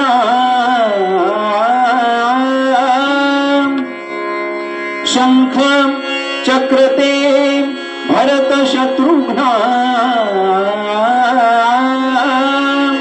स्वयंभूनी रघुनंदन सिंहासनी आरूढला. राम लक्ष्मण भरत शत्रुघ्न झाले. रामपंचायतन पूर्ण झालंय का? कारण काय त्याचं? सीतामाई पाहिजे. भगवंत म्हणाले नारदा जा म्हणाले सत्यभामेकडे, सत्यभामेला सांगा भगवान राम झालेत आणि तुम्हाला सीतामाई जानकी माता होऊन बोलावले. निरोप दिल्याबरोबर सत्यभामेने विचार केला माझ्या एवढी सुंदर मुळीच नसणार. म्हणून काय केलं, ब्युटी पार्लर मध्ये गेली. आमच्या वहिनीच्या ब्युटी पार्लर मध्ये गेली, आयता मेकअप केला, नखशिखांत दागिने घातले, पैठणी नेसली होम मिनिस्टर मध्ये आणि नटून थोटून भगवंतांच्या समोर आल्याबरोबर भगवंतांचा पारा चढला. म्हणाले अशी माझी जानकी नव्हती, परत जा म्हणाले. अशी माझी जानकी नव्हती. रुक्मिणीला सांगा नारदा प्रभू राम झाले आणि तुम्हाला सीतामाई होऊन जानकी माता होऊन बोलावलं. त्याबरोबर जानकी मातेने काय करावं, इकडचा पदर होता तो डोक्यावरनं घेतला, इकडे घेतला आणि येऊन रामांच्या बाजूला उभी राहिली. दक्षिणी लक्ष्मणो यस्य वामे तू जनकात्मजा, पुरतोर मारुतीर्यस्य तं वंदे रघुनंदनम. भगवंतांनी तिचा जानकी म्हणून स्वीकार केला आणि सत्यभामेला समजलं. भगवंतांनी आपल्या गर्व परिहारासाठी ही सगळी योजना केली. गर्व नाहीसा झाला. भगवंतांना अहंकार नाहीसा करण्यासाठी, आपल्या जवळच्यांचा अहंकार नाहीसा करण्यासाठी केवढी योजना करावी लागली. तुमचा आमचा अहंकार नाहीसा करण्यासाठी भगवंत वेगवेगळ्या स्कीम आणतच असतो, आपल्याला ते कळत नाही. आणि तिकडनं ते डबल सीट विमान मारुती राया आलेत, उंचावरनं आकाशामधनच गरुड दाखवतोय. ते बघा म्हणाले, ते दिसतोय ते रामरायांचं मंदिर आहे. पण गरुड मनात विचार करतोय जाताना माझी नगरी, आमची नगरी होती सोन्याची, आता झाली दगड मातीची. आपल्या गावाला आदर्श गाव पुरस्कार मिळाला का? ते म्हणाले वरून दिसते ते राम मंदिर आहे, तिथे जा, तिथे तुम्हाला तुमचे रामराय भेटतील. म्हटल्याबरोबर हनुमंताने त्याला दिलं सोडून, तो गेला पळून आणि हनुमंतराय खाली उतरले आणि प्रवेशद्वारातनं आत प्रवेश केला. समोर बघतायत सभागृहामध्ये आले आणि उच्चासनावरती जे त्यांना एका युगाच्या नंतर दर्शन मिळत होतं. त्रेतायुगामध्ये रामरायांनी अवतार संपवला, एका युगाच्या नंतर आज त्यांना रामराय दिसतायत. हनुमंतराय धावले हो, धावत गेले, रामरायांच्या चरणावरती साष्टांग दंडवत घातलं आणि अभिषेक सुरू झाला. कसला? पाण्याचा, दुधाचा, तीर्थाचा, मठाचा, नेत्राश्रूंचा अभिषेक चरणावरती सुरू झाला. काही वेळ तसाच गेला. रामराय अर्थात गोपालकृष्ण विचार करतायत याला असं किती वेळ ठेवायचं म्हणून उठवतायत. पुन्हा एकदा मुखकमलाचं दर्शन घ्यावं म्हणून हनुमंतरायांनी खाली घातलेली मान अशी वरती केली. पण बघितलं तर सगळं मगाच गुप्त झालेलं. म्हणाले इथे माझे रामराय होते आणि आता हे मोरपीस लावलेले कोण आले? म्हणाले मोरपीस लावलेले कोण? म्हणाले हनुमंता, अरे विसरलास की काय? तुला त्रेतायुगामध्ये आश्वासन दिलेलं होतं, द्वापार युगामध्ये गोपालकृष्णांच्या अवतारामध्ये तुला काही क्षण का होईना पण रामरायांच्या रूपामध्ये दर्शन देईन. तेच हे दर्शन आहे म्हणा. तोच मी राम आहे, तोच मी कृष्ण आहे. जो दाशरथी रघुवीर तोच मी केश पुंगवा समज. झालो भक्तासाठी परिभेदन राघवा समज. तोच मी राम आहे, तोच मी कृष्ण आहे, तोच मी पांडुरंग आहे. हनुमंतांना आलिंगन दिलंय आणि भगवंतांच्या खांद्यावरती हनुमंतरायांचं मस्तक विसावलंय. हनुमंतांचं मस्तक भगवंतांच्या खांद्यावरती विसावलंय. आनंदी आनंद झाला. कशामुळे झाला हो? या तिघांच्या अहंकाराची बाधा नाहीशी करण्यासाठी भगवंतांना एवढी सारी योजना करावी लागली. पण हनुमंतरायांच्यासाठी एका युगाच्या नंतर, त्रेतायुगानंतर द्वापार युगामध्ये आज रामरायांचं दर्शन मिळालं. ते कशामुळे मिळालं? भगवंतांची आवड त्यांनी आपल्यासारखी 5 मिनिटापुरती जपमाळ जपण्यापुरती जोपासली नाही. येता जाता उठता बसता कार्य करिता सदा देता घेता वदनी वदता ग्रास गिळता घरी दारी शय्येवरी इथुकेचे नव्हे रती सुखाचे वसरी. समस्तांची लज्जा त्याजुनी भगवत चिंतन करी ते त्यांनी आयुष्यभर केलं नव्हे, अजूनही करतायत. कारण सप्त चिरंजीवान मधला एक अवतार हनुमंतांचा अवतार अजूनही हनुमंत आहे. हरिकथेमध्ये, कीर्तनामध्ये, भजनामध्ये हनुमंतराय रामनाम ज्या ठिकाणी घेतलं जातं त्या ठिकाणी एक क्षण का होईना पण उपस्थित राहतात कोणाच्या ना कोणाच्या रूपाने. आणि म्हणून तो आनंदी आनंद हनुमंतांच्या आयुष्यामध्ये आला. बलराम दादा असतील, गरुड असेल किंवा सत्यभामा असेल, या सगळ्यांच्या आयुष्यामध्ये आला. सगळ्या संताधिकांच्या आयुष्यामध्ये आला. तसं आज सुद्धा एका वर्षाच्या आड सत्यनारायणाची महापूजा आणि त्यासाठी नांचेवाडी उत्कर्ष मंडळ नागवे मुंबई आपण या ठिकाणी मोठ्या उत्साहानं येता, उत्सव साजरा करता. आनंदी आनंद सगळ्यांची एकत्र येऊन गेट टुगेदर आजच्या भाषेमध्ये होतं. आणि त्यासाठी आपण सर्वांनी या ठिकाणी आज कीर्तन सेवेचं, श्री कीर्तन धर्म कीर्तन सेवेचं आयोजन केलं. आम्हाला या ठिकाणी आमंत्रित केलं त्याबद्दल या सगळ्या संस्थेचे, मंडळाचे पदाधिकारी, सर्व कार्यकर्ते या सर्वांचे मनपूर्वक आभार व्यक्त करतो. आणि आमच्याशी संपर्क करणारे या संस्थेचे सेक्रेटरी सन्माननीय आमचे मित्र दीपकजी नानचे आणि सगळे नानचे परिवार, आपण सर्वांचे मनपूर्वक आभार व्यक्त करतो. झालेली सेवा भगवंताच्या चरणावरती अर्पण करत असताना पूर्वरंगपद्यामध्ये गोविंदाश्रम स्वामी सांगतात भैरवीमध्ये बघायचं आणि कीर्तन संपवायचं, आरती तयार करायची.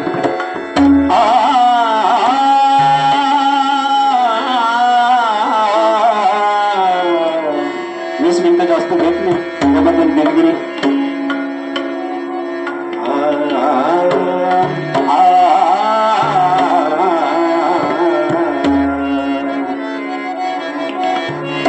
आवडी मजला दे हरी तुझी, आवडी मजला दे हरी तुझी, आवडी मजला दे.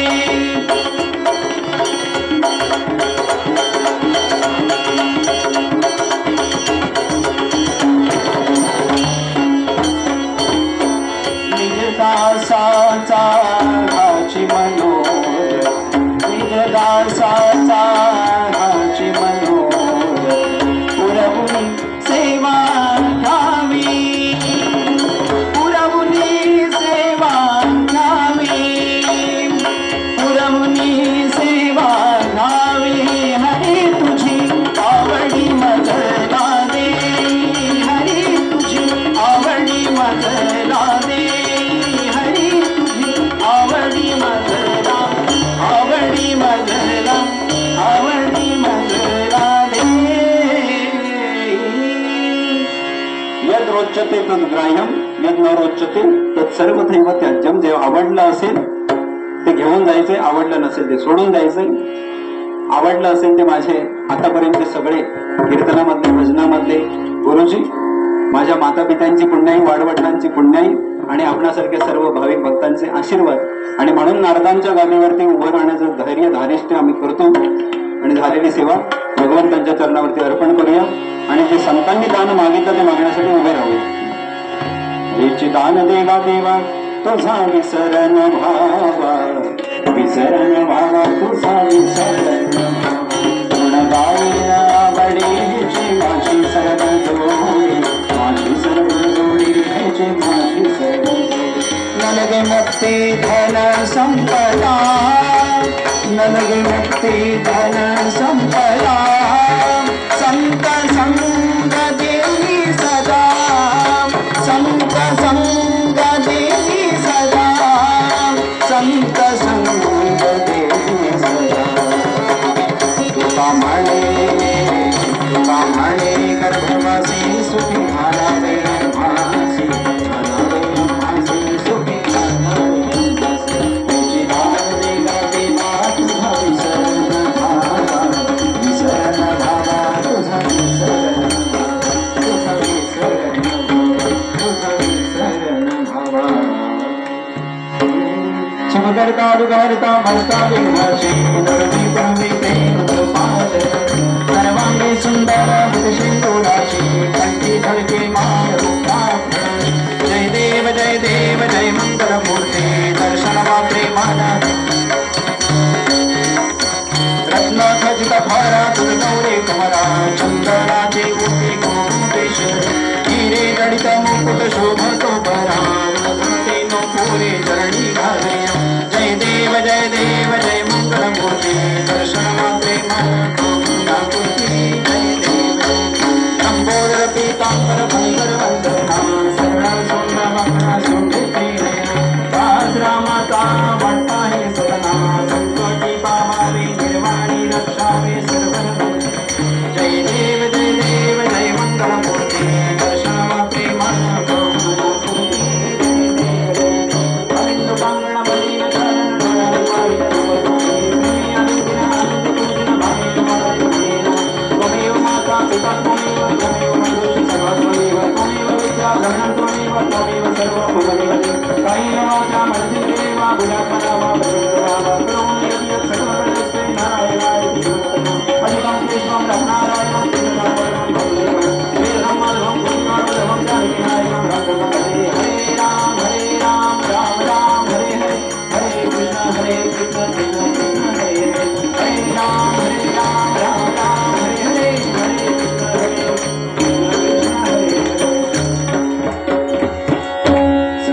सर्वदा योग तुझा घडावा, तुझे कारणी देह माझा पडावा.